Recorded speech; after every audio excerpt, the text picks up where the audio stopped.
الحمد لله رب العالمين والصلاة والسلام على رسول الله وعلى آله وصحبه أجمعين. أما بعد، السلام عليكم ورحمة الله تعالى وبركاته. أخوتي الكرام، جزاكم الله خيرا. وهرين سو دوينتا iyo xuduurka iyo barnaamijkan aad noogu tala gasheen maanta iyo berri iyo habeen dambe haddii alla idmo. ilaahayna waxaan weydiisanaynaa subxaanahu wa tacaala in daqaa'iqakan iyo saacaadkan aynu wada joognay iimaaniga ah oo miisaanka xasanaadka inuu kordhiyo, dunuubteennana uu ku dhaafo. mowduuc yaro kooban oo aan cinwaan uga dhigay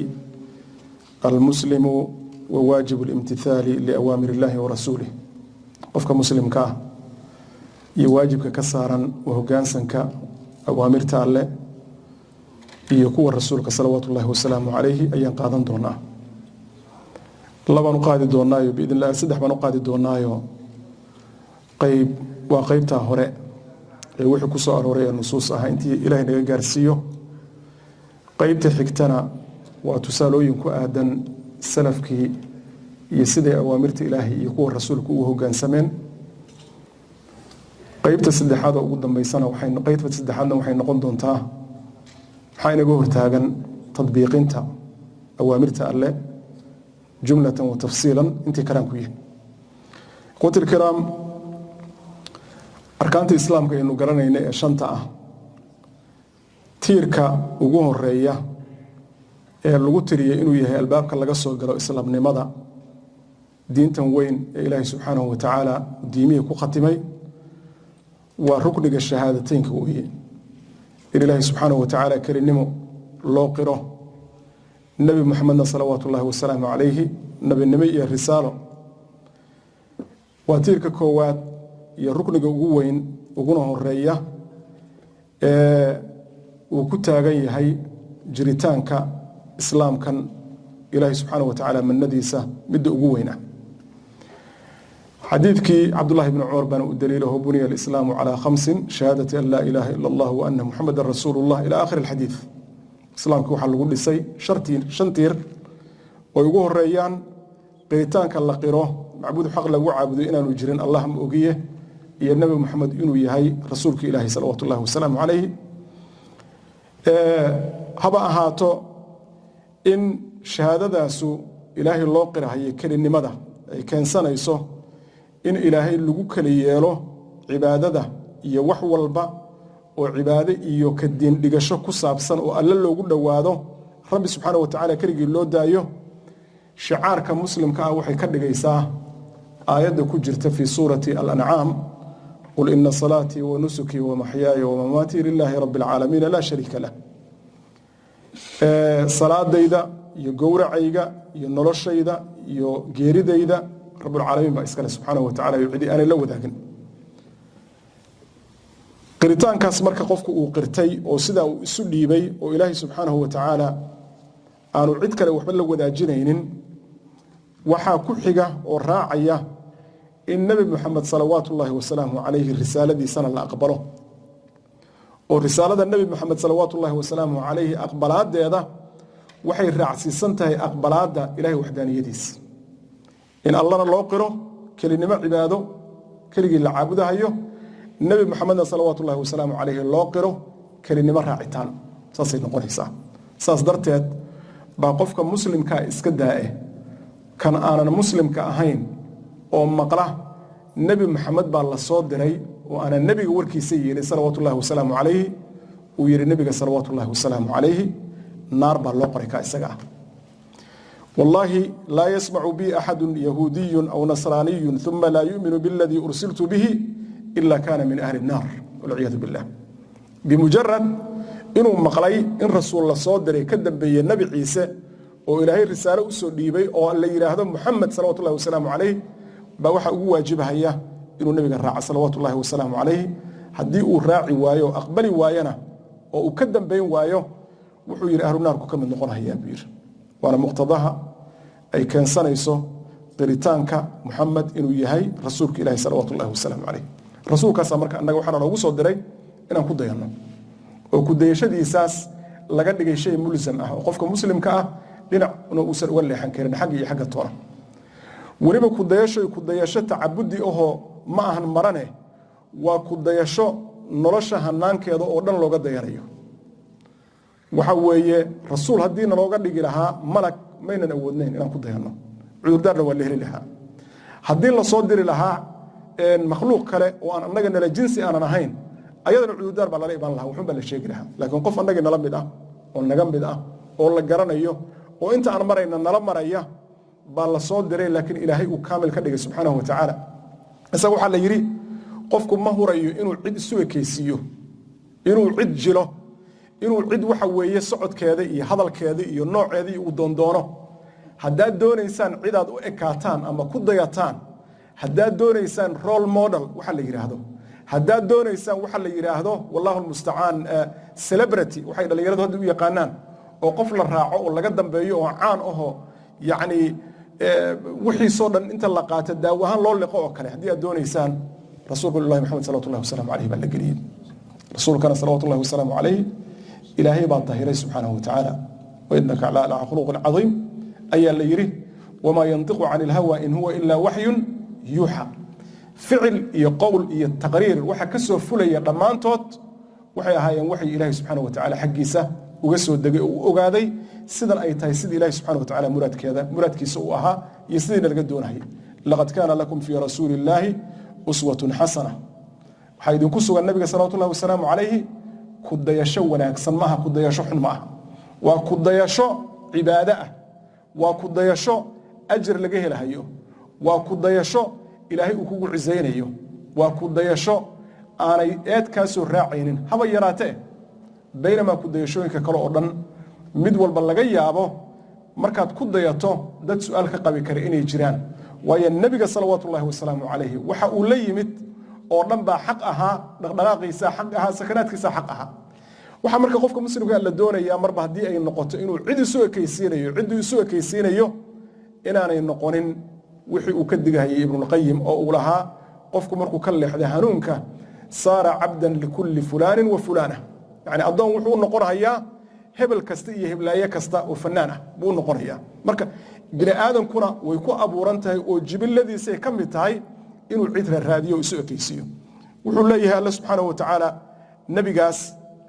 raacitaankiisa iyo ka dambayntiisa iyo hoggaansankiisa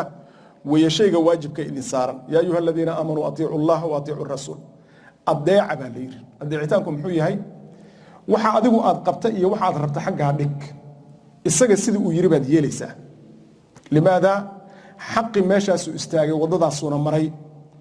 maxaa laga helahayaa haddii la raaco ma garanaysaa waxaa laga helahayaa waddadii saxda ahayd ee ku gaarsiinaysay inuu ilaahay ku aqbalo oo kaa raalli noqdo ayaad ku hanuunaysaa wain tutiicuuhu tahtaduu waman yutic allaha warasuulahu wayakhsha allaha wayattaqi faulaa'ika hum alfaa'izuun guul baa la raadinayaa horumar baa la raadinayaa waxaa la raadinayaa ummaddu inay kuu soo joogto ictiraaf baa la raadinayaa ma garanaysaa marka inaad hesho ictiraafka ummadda inaad hesho ictiraafka makhluuqa inaad hesho ictiraafka allah subxaanahu wa tacala ictiraaf ka weyn aanu jirin maxaad ku helaysaa inaad allana adeecdood u hoggaansanto subxaanahu wa tacaala nebigana salawaatullahi wasalaamu calayhi aad adeecdo ood u hoggaansanto markaasaa waxaa tahay kooxda guulaysatay oo ilaahay uu yidhi waa barmooseen baad ka mid noqonaysaa wax kastoo marka nebiga uu la yimaado ayaa nalagu addoonsaday in la raaco qaabkee loo raacayaa qofku faaruq ma ahanoo caqli baa ilaahay siiyey fikir baa ilaahay siiyey waxyaabo badan baa ku soo dhacaya intuu uu nool yahay miyaanan yeelan karin xoogaa yaroo isku day ah oo ku aadan inaan laftayda inaan waxayga tootoosisto aan hagaajisto waxyaabaha qaarkood aan suubsado may culayskaa waa lagaa dulqaadayoo diinta tan keliya ma aha waxa la yidhaahdo shacaa'ir tacabudiya ee qofka suluugiisii oo dhan baa waxaa loo yeelay qaabkii u noolaan lahaa iyo qaabkii u dhaqdhaqaaqi lahaa iyo qaabkii u degi lahaa qaabkii uu wax u xukumi lahaa qaabkii ummadda ula dhaqmi lahaa yacni xuquuqda iyo waajibaadka ku soo arooray diinta dhexdeeda oo isugu jira xaqullahi iyo xaqunnaas qaabkii loo maamuli lahaa ama loo maarayn lahaa oo dhan ayaa diinta lagu sheegay dhammaantoodna waxaa tadbiiqiyey nebiga salawaatullahi wasalaamu calayh nebigaasaa marka nalagu addoonsaday inaynu raacno raacitaankaas marka muxuu noqonayaa amarkiisa bimujarad inaad maqasho baa waxaa ka dhalanaysa inay ku saaran tahay inaad fuliso maadan yeelin soo ma aha xisaab kala meesha ka soo baxaysa alla waxa uu leeyahay subxaanahu watacaala wamaa kaana limuminin walaa muminatin ida qada allahu warasuuluhu amran an yakuuna lahum alkhiyaratu min amrihim mu'min iyo mu'minad uma beegtoona haddii guddoon ilaahay iyo rasuulkiisa ay dhacaan oo arrin ay guddoomiyaan inay ikhtiyaar ka yeeshaan oo ay yidhaahdaan ma ilaahay baa saas yidhi haa annagu haddii saan baa danteennu ku jirtaa see baan yeelaynaa maya si walba oo dantaadii iyo maslaxadaadu kugu muuqato inay meel kale jirto dantaada waxa kaa og waa rabbulciza subxaanahu watacaala nebi maxamed buuna kuu soo diray salawatullahi wasalaamu calayh haddii marka ay dhacdo inuu qofku garab maro wixii loogu soo diray nebiga salawaatullahi wasalaamu calayh cisyaan buu ku jiraa cisyaankana maxaa ka ratib mahaya waman yacsi illaaha warasuulahu faqad dalla dalaalan mubiina qofkii marka ilaahay ku caasiya oo raaci waaya shuruud la'aan ilaahay buu ku caasiyey oo uu garab maray xaqiisii wuxuuna jebiyey amarkii lagu siiyey inuu nebiga ku dayda salawaatullahi wasalaamu caleyh qofkaas qof baadiyoobay oo dariiqii hanuunka ka leexday buu noqonayaa bal iska badaaye xaqiiqada iimaanka qofku gaari mahayo haddii ilaahay muraadkiisa uu ka hormariyo muraadka nafta uu ka hormariyo muraadka qabiilada uu ka hormariyo muraadka uu isleeyahay maslaxa muaqat ah ayaa markaa iyada ku jirta waxyaabaha nalagu salladay ay ka mid tahay maxaa la rabaa raacitaan mutlaq ah oo aadan caqligaaga qaasirka u bandhigin naska sharciga marka uu yimaado oo aad tiraahdo ma saas ahaa iimaanku saasuu ku jira iyadana la yeelaya waayo ilaahay subxaanahu watacaala wuxuu mu'miniinta ku sheegay markuu amar soo rogo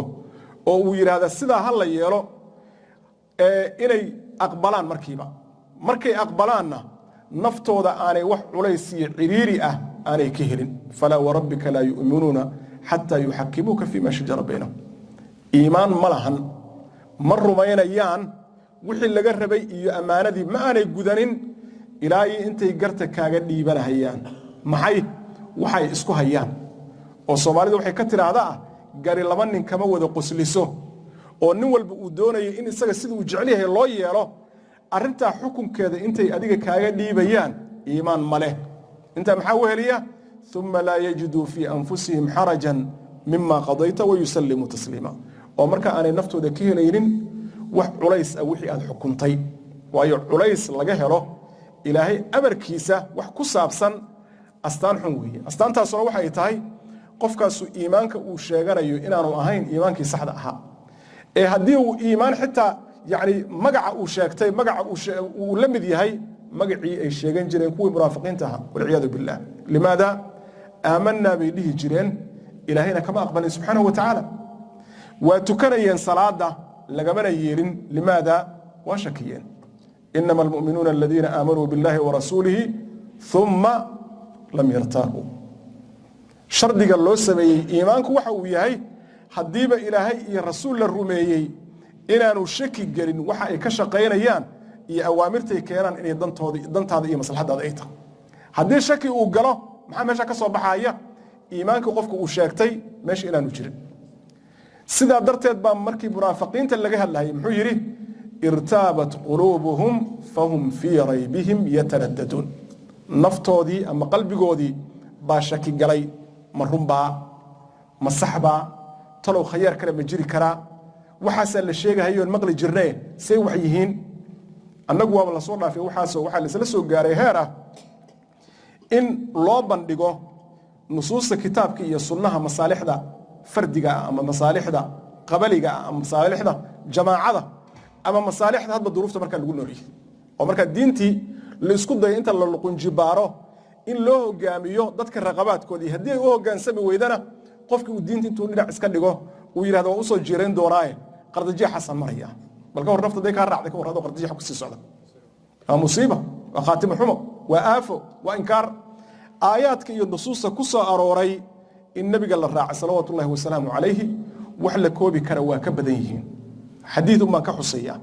inta kalena waa yaro sardinaya nabigu muxuu yidhi salawatullahi wasalaamu calayh qofku waxa uu leeyahay hobbi kahelitaan buu leeyahay anigu saana iigu baxdaa saan baan jeclahay hadda dhallinyarada waxay keeneen yani saan halkan bay ka shidan tahay soo ma qofku wax u shidan baa jira soo ma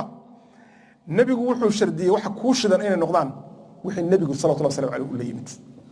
hadday taa kuu shidmi weydo ama taa aysan kugu soconin soo maaha adiga iyo iimaankii faariq baa idin dhexeeya laa yuuminu axadukum xataa yakuuna hawaahu tabacan lima ji'tu bihi qofku iimaan ma yeelanayo ilaa hawadiisu hobbigiisa ka helitaankiisa rabitaankiisu ay noqdaan kuwa raacsan wixii aan la imid iimaanka loo baahan yahay muxuu yahay iimaan haddii la maqlo ilaahay baa saan yiri ama nabigaa saan yiri salawaatullahi wasalaamu calayhi oo khilaafsan waxa adiga aad markaa gacanta ku hayso wixii aad haysay inaad dhulka dhigto wixii aad haysay ciday doonto dan ha moodo reerkaaga dan ha moodaan adigu dan mood maamulkaaga yarka dan ha moodo war ilaahay ma yiri rasuulka ma yiri ha ma khilaafsan tahay sidan la suubinayo sida ilaahay rasuulkiisa ay yiraahdeen ha ayagu meeshay doonaan ba aadaanay adiga alla iyo rasuulkaad ku haraysaa subhanahu wa ta'ala awaamirta ilaahay uu siiyay muuminiinta waxa kamid ah inay ajiibaan oo ay aqbalaan ajiibitaanka maxaa ka dhalanaya de waxa ka dhalanaya wanaagaaga iyo dhanba tusaale يا أيها الذين آمنوا استجيبوا لله وللرسول إذا دعاكم لما يحييكم علبد وحي هذا أمر كان إلهي ويري مرك الذين كيرا واحد النورين يا حلو لجدا محل النورين يا وحي النورش كجرتا أوبر والباء كتابك السنة كجرا أو افعل وير وحي جيرد كجرتا نهي والباء كتابك السنة كجرا والوير لا تفعل محل بنا يطلب نفط هذا ليس نبرين بالغية laakiin waxa dhibanaya wax naftaada ka qaalisan way waa waxay u shalaayi doonaan dadkii aan lagu arsuqin aakhira marka la tago maalin maxaan muslimiin u ahaan weynay marka imma inaad ku noolaato iimaan wa imma inaad ku dhimato inay ku soo gasho khisla iimaankaagi dhaawac ku ah yaa ayuha alladhi istajibu li rabbikum min qabli an yatiya yawmun la maradda lahu min Allah والذين استجابوا لربهم وأقاموا الصلاة وأمرهم شورى بينهم الذين استجابوا لله والرسول من بعد ما أصابهم القرح الذين يستمعون القول فيتبعون أحسنه آيات كوا فربدين أنبياء إلهي بالرب سبحانه وتعالى وكفى لي نبي إبراهيم خليل الرحمن وإذ ابتلى إبراهيم ربه بكلمات فأتمهن نبي إبراهيم بإلهي سبحانه وتعالى امتحامه جربي كلمات بلغو جربي وانا تام يلي محاكم دها يعني xaaskiisii iyo ilmihiisii ayaa waxa la yiri meel aan baad iyo biyo toona lahayn dhig oo isaga dhaqaaji sidii buu yeelay wiilkii yaraaba soo koray markaas la yiri biree oo dhigta dhig u dar amarkii buu yeelay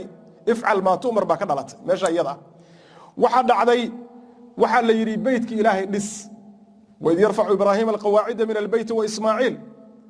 waa uu dhisay maxaa ku xigay waadin fi an-nas bil hajj dadka xajka ugu dhawaaqa ugu yar codkayga xagee buu gaarayaa dhawaaqi uu dhawaaqay ba ilaahay subxaanahu wa ta'ala wuxuu u sahlay inuu gaaro cid dhalatay iyo cid aan dhalaninba oo ay ajiibaan ila qiyaam saacana ay socoto taas iyada marka ahlul iidaa iimaan oo dhan ba dhawaaqi iyo yeeritaankii nabi aadam ila nabi ibraahim aqbalaya oo yeelaya oo masaajidkii soo aadaya maxaa dhacaya marka tusaalihi ila hadda waa nooli xajki baa lacag lagu bixinaya inta la aruurinayay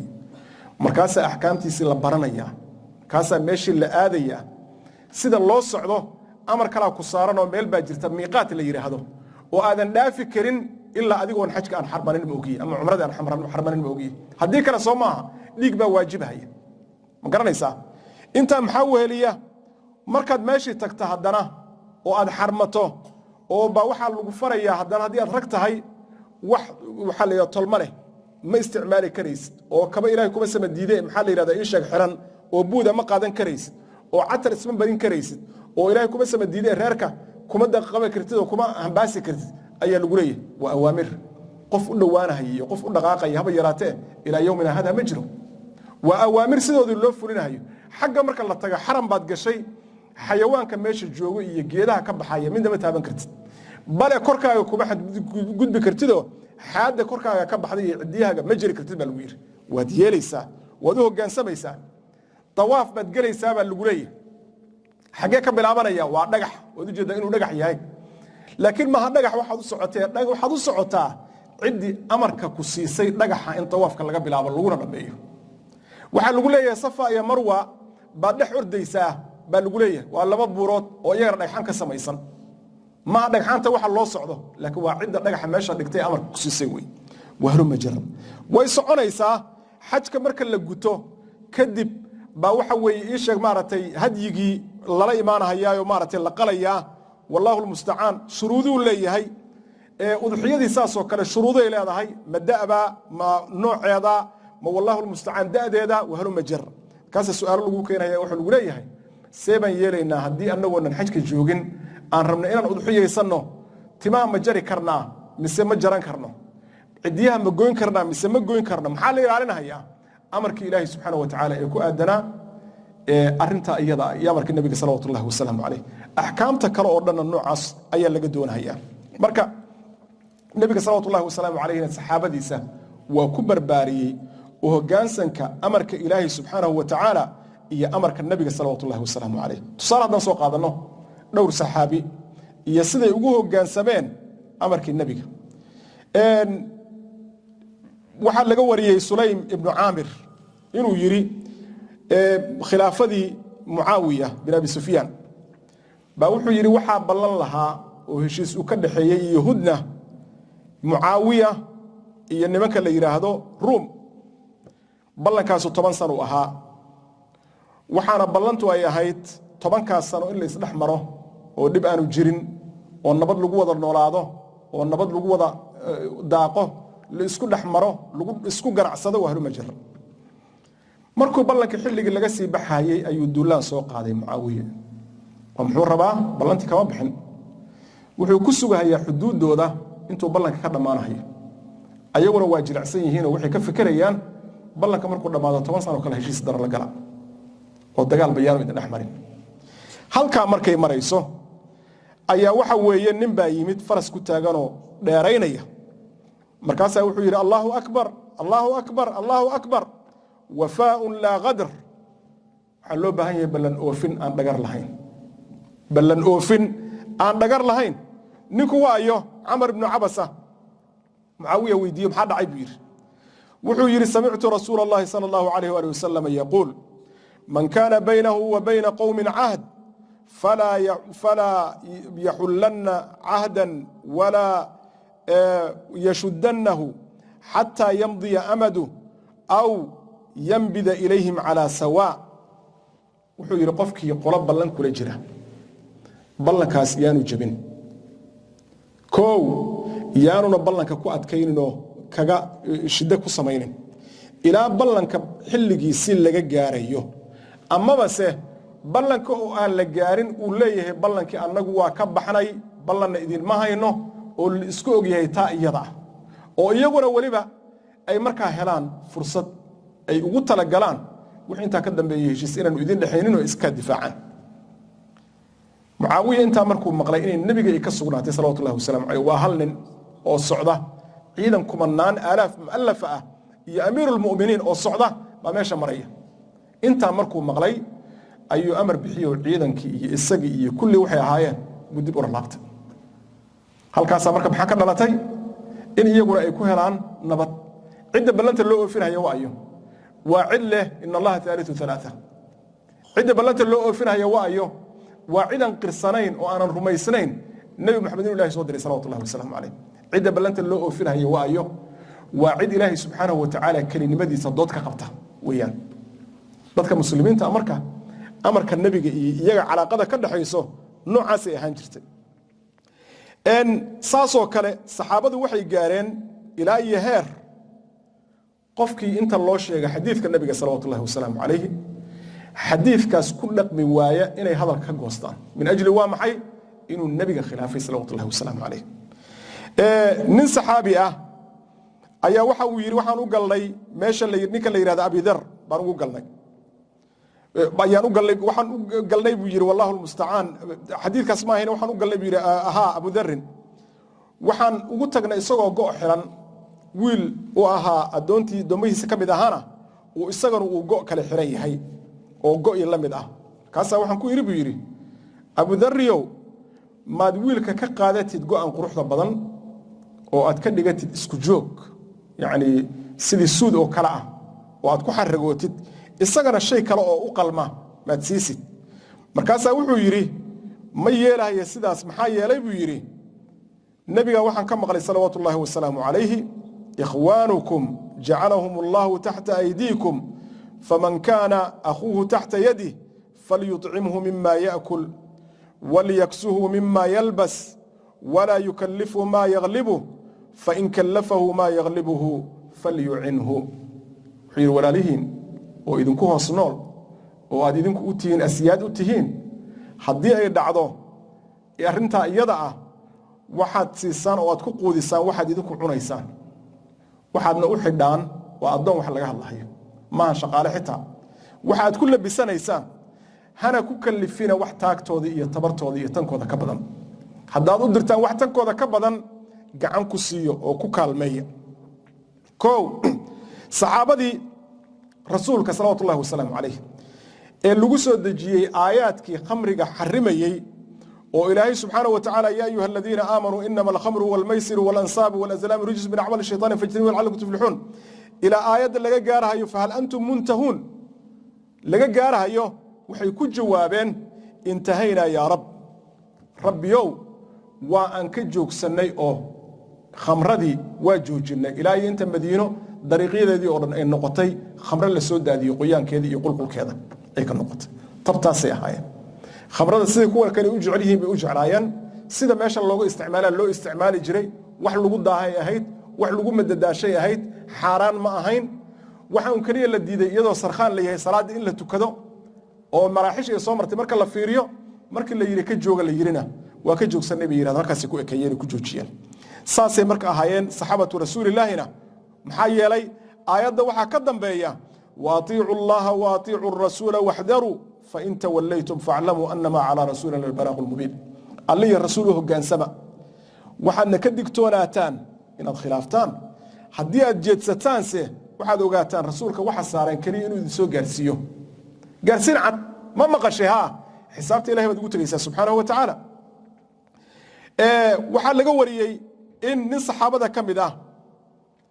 uu arkay nin fargan haysta oo tuurtuuraya kaasaa wuxuu yidhi waxaan maqlay buu yidhi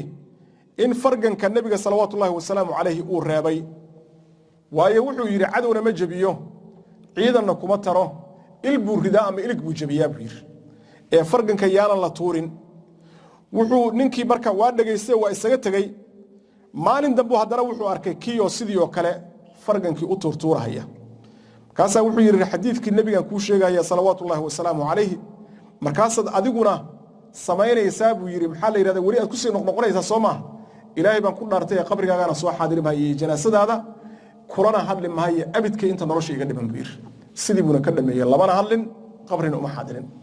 yacni waxay ahaayeen ayaga inay fuliyaan iska daaya ciddii fulin weydo kuwo ku calaadiya inay amarka ilaahi iyo amarka rasuulka salawaatu ullaahi wasalaamu calayhi ay fulin waayeen ninka la yidhaha cabdullaahi ibnu xudaafa baa wuxuu maqlay nebiga oo mimbarka saaran oo la hadlaya saxaabadii gudaha joogtay oo leh fariista